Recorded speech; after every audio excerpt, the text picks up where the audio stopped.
ในวันที่ 19 ธันวาคม 2025 สภาวิชาชีพนักบัญชีและนักกวดสอบร่วมกับบริษัท PwC ลาวได้จัดฝึกอบรมร่วมกันขึ้นภายใต้หัวข้อมาตรฐานสากลด้านการรายงานการเงิน IAS 1 และ IAS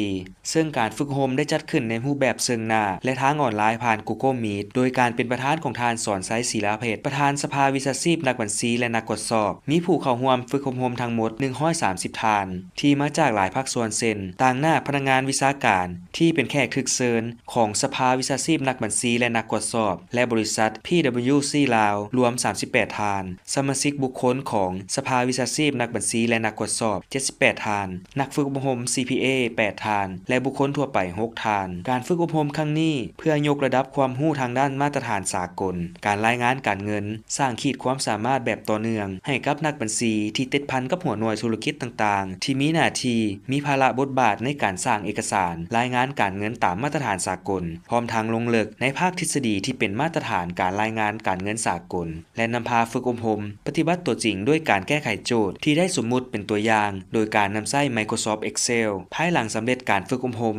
ได้มีพิธีมอบใบยั่งยืนให้บรรดานักฝึกอบรมโดยท่านสายสนสมพานทบานสุขห้องหัวหน้าห้องการสภาวิชาชีพนักบัญชีและนักกวดสอบด้วยผลสำเร็จอย่างจบงาม